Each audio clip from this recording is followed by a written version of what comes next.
Guys, Deluded Kuna, you choosing Golo Kante. Saturday afternoon, just watched Man United Liverpool, so I thought let me just bang the Q&A on a quick one. If I've missed you out, forgive me, but I do tell you guys, get in the comments with the questions, get in the comments with the questions, and get in the comments with the questions. So let's crack on, man. We've got some good questions here.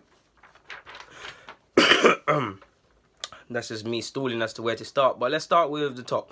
Cyrus, Man United FC, MUFC, better yet is his username. Shout out to you, man. You always commenting some good things. For your Q&A, what do you think of the he didn't say this, but I'm gonna say of the Liverpool fans chanting Suarez at Evra on his return to the Prem?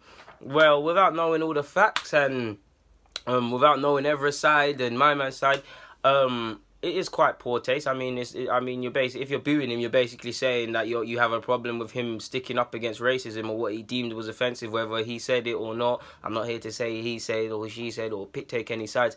And on that basis, it is pretty disgusting.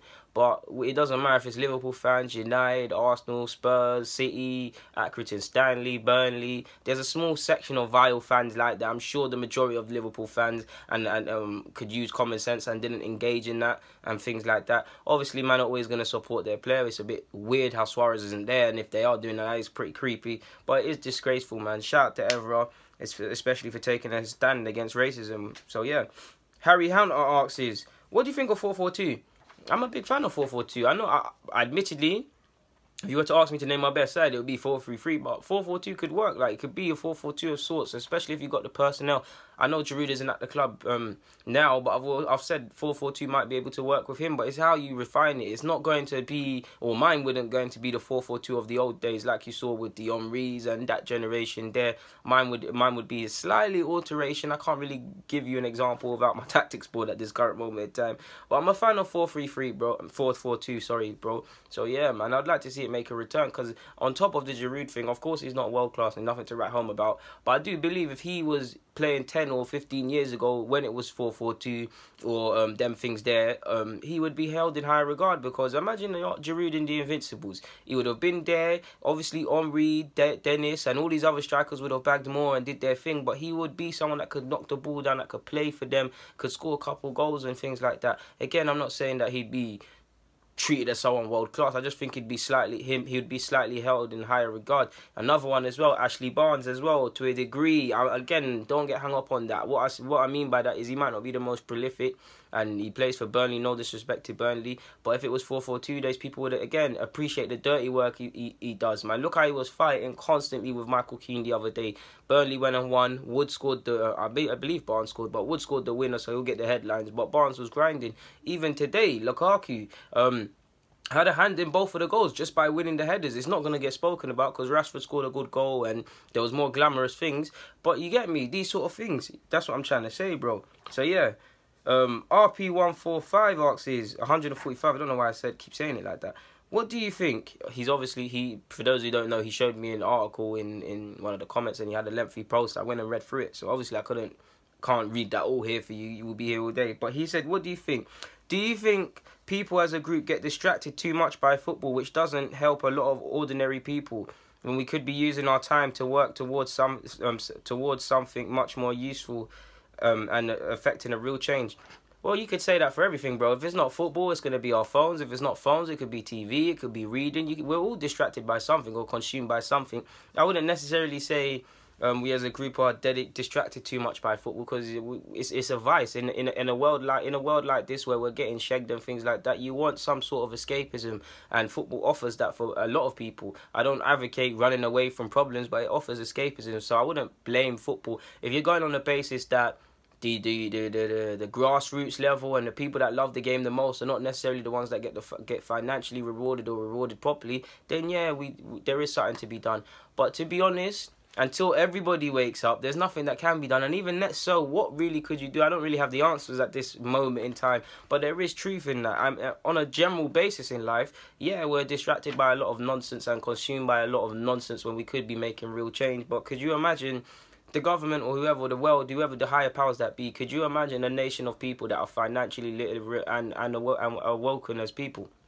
the world wouldn't last, because there'd be no one. Imagine if everybody in this world was financially literate, and we all have problems financially, and we all spend when we shouldn't and things like that. But could you imagine? There'd be none of these ridiculously loans. There'd be none of these trumped up student loans. There'll be none of these pawnbrokers really making money like that. There'll be several things that will be out of the way. And if you think I'm lying, go to any poor area or anything, go Lacking North, go to Edmonton, go to Wood Green, go to Tottenham, just go up the road. Do you know how many bookies and all of these things you see? Go to Park, even Park Lane, Northumberland Park. Well, there's no bookies there per se, but you go on Northumberland Park, just go to the train station, go anywhere, just walk around right from there to White Hart Lane. You see many bookies. Now go to the other Park Lane in Central, and you might see one. If that, you won't see any. Why is that? Because they are rich, and these people here are subconsciously trying to get on to poor people. I know there's fast food basically in every corner in London now, but go and look again. Go and look at the amount of chicken shops and McDonald's and all of these things in the same areas I've mentioned compared to over there. Because, they know poor people, as well as milking them financially, they want them to have bad diets. So imagine if we could wake up. Imagine, I'm not saying school is not needed. We have to go through school. I mean, we had to go through school. And if we're honest, when you look at some third world countries, the ability to read and write is very, and I myself underrate it. But school don't really help you. Algebra's never helped me. Pythagoras theorem has never helped me. Self-education's helped me because I've learned from a lot of mistakes and a lot of things. Yeah. So you got a lot of truth in that, broski, man. And sorry for waffling on, guys. But yeah, let's crack on. Love for the questions so far, people. Them Clutch Artist asks thoughts on Hamza Choudhury, I can't say his name. I'm assuming you mean the Leicester Academy player, right? He's decent, man. I like his technical qualities and stuff like that. I must admit, I'm not the biggest expert on him, but I'm all for young players coming through, bro. And he's technically decent. He always seems to be one of the standout candidates for his academy side. So hopefully, if he hasn't made his debut already, he kicks on. He gets a couple debuts, couple games. He makes his debut, and he be the best footballer he can be, God willing, and he stays free from injuries and things. I love to see young guys try and blow. So hopefully, Clutch, I've answered your question, man. Next, Will Greg asks another one who's always consistent with this thing, man. Deluded. Remember the young kid, Omar Abdul Rahman? I hope I've said his name correctly. I know I haven't. He was always linked with a move to the big European clubs for years. He seems to have gone off the ball now. Has it gotten to the stage that all fans in general need to let kids find their feet instead of calling them the next so-and-so and overhyping the player before they've done anything in their career? Or have we reached an era in football where overhyping young players will always happen and never change? A lot of expectations are put on these young players, and it's sad that most of them don't reach the level desired because of pressures put on them. You said it, bro. This is what I say in all my vids. And the worst thing is people that don't even know the player too tough, or I don't want to say experts because we're not. Man, I was seeing 12-second clips of a player more time. Sorry, guys. 12-second clips of a player more time, and they're saying the next this, the next that, the next the other. And then in a few years later, they're the same one saying there was a dud, this and that. With social media, we live in an era now. I know where you see it. You see it on socials yourself. Everybody's in the know. Everybody's a youth expert. Everybody's got fancy things in their Twitter handles and things. A lot of these men are insecure, and they want you to know that they knew about these players first. And it's ridiculous. You've got agents, you've got D's, you've got clubs. Everybody wants the next someone. So yeah, you are right. It is time to stop labeling players before they've done anything. And nothing, but it's never gonna happen. Some of it is nice. It is nice gassing it up, because when you like a player, you go over the top. Like me, I've been guilty of that. But to talk about that player, I'm pretty sure he was at the Olympics. He was decent, like you're saying. Like man was saying, he's gonna move to a European club. I mean, there's got to be a reason why ultimately they all passed on him. Essentially, I know he's still treated like a god over them sides there. So yeah, great question, man. And there's a lot of truth in that, man. Because it's not, for me, it's not even the expectations. It's just the damn right logic. I mean, look at that. I said this before. Look at that Dembele. I know there's bare Dembeles. The Celtic one, like the 12, 13-year-old kid, and he's played for England and Scotland. 12-second clip, man was saying he's this, he's that. They've seen him, he's this, he's that, and they're saying he can be this and that. He's 12 years old, or was at the time 12, 13. 3 years next thing you know, he's 16. He's still young, very young. His career ain't even really started. He's just them ages there. You're signing a scholar, you can't even sign a pro until you're 17. Really, he's still young. But people would, by then, he might have had enough of the game and the expectations and the pressures. Even look at that 12-year-old PSG youth. He's massive, and people are highlighting that. It's great that he's wanted by City and all of these teams and things. But we should not know about that. He's 12 years old. Yes, he's mad tall for his age, but we shouldn't know about that. And that's everything wrong with the game from when young boys as young as 12. Are known by man on social media. For me, you shouldn't know anything about these players unless you're a parent of them or so until they're around 16, where they go on websites and you see them at FA Youth Cups and you can't hide them forever, sort of thing. You get me? Next question, man. I'm ranting there. DMN9 asks what would you advise a striker who wants to take more shots at goal and be quicker in finishing and releasing the ball? What would I think? You just gotta finish. You just gotta work on finishing, really, different angles, different surfaces. I mean, if possible, get your friend to throw you. Make a goal. Get your friend to throw you a ball. Stand with your back facing the goal. Throw it over your head, and you gotta finish that first time. Left foot, right foot, wherever it feels to. Same way, get your friend to throw it to your left and your right, and you just finish it. However, to be honest with you. That's a striker, or any great striker, you're never going to score the perfect goal. There's going to be some goals you proper love and there's going to be some scrappy goals. So it's all about instinct. And I think you said something about mentality. You've got to believe you're going to score. You've got to believe you're going to score. 2, it's bad, but believe your opponents aren't going to score, and believe the opponents might miss the ball or your teammate might miss the ball. Because you've got to be, I was taught as a fullback to be, the light's coming out, apologies guys. I was taught as a fullback to be pessimistic, expect my winger to get beaten and things. So by that same logic, expect the centre half to miss the ball. Expect your teammate to not finish off the opportunity. Always sniff. If you've passed the ball, don't just paint the picture. Always be on the move. Always be thinking. Football's about thinking. And I wish if I knew how to be a bit more cerebral, maybe I would have made it or got closer to making it. But yeah, that's what I would tell you, my guy. You've also got another one. Your best movies you've ever watched, and what would you recommend? My best movies, anything to do as a child, anything to do with Thomas the Tank Engine, or anything to do with Buzz Lightyear. Favorite movies now?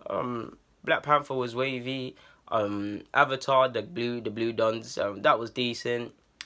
Paid in Full, you guys know I love that. Shotters. Yeah, just the typical sort of movies, really, man. You put me on the spot there, my guy.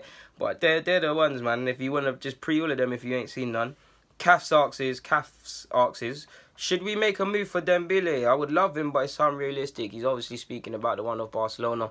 Like you said, bro, I'd love him, but we ain't got a chance. If you'd like to think if Barca did consider selling him, they want to make at least a decent change on that 100 mil. And you're seeing we've got 30 million to spend in the transfer market, 70 if and when we qualify for Europa League. I believe we have already. That can't get Dembele, let alone fix the areas we need to fix. So, yeah, like you said, unrealistic. Igal Ibrahim asks, do you think Ramsey would be better if he was at Chelsea? Because he reminds me of a poor man's Lampard. I've said this in exactly a vid. Yeah, he would. They're a better defensive side. I think the fans would recognise clearly he's not Lampard, but they need someone that can get in behind and score some goals. And Chelsea, ain't really got a midfielder like that. And no disrespect to Drinkwater, to Barkley, but Ramsey's definitely better than them.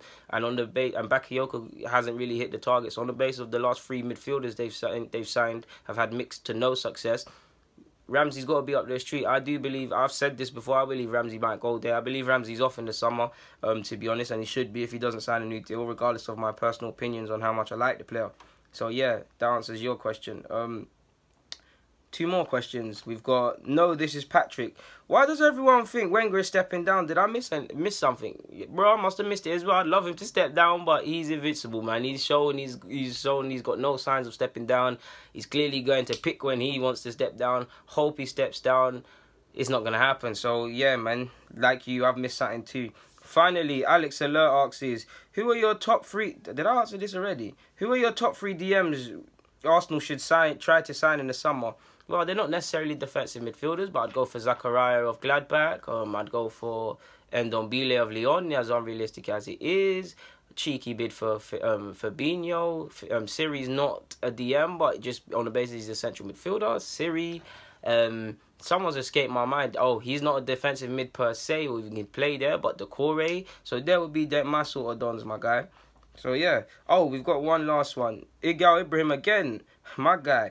How do you judge if a story is fake news or real as an Arsenal fan? There are a lot of people we're linked to, and I can't believe we have contacted them all, be it managers or players. Bro, I don't know, man. I don't know, because I thought Ozil coming here was fake news. I thought bare things were fake news. But I'd say just try and critically analyze things. Like, just think, why would they say this? What context is there to really say? And I mean, we're never gonna. Sometimes you see the same names linked in the same way Arsenal used to always be linked with Ben Arfa. United always used to be linked with Benzema. There were them typical sort of links, if you get me. So yeah, I'm not really too sure, but just be pessimistic on anything is my advice until we see Sky Sports yellow bar and them sort of things there. But guys, Deluded Kuna, YouTube's N'Golo Kante, thank you very much for the questions. I really enjoyed that Q&A. If I've missed you out, hit me up with some more. I'm out. Thank you very much, people.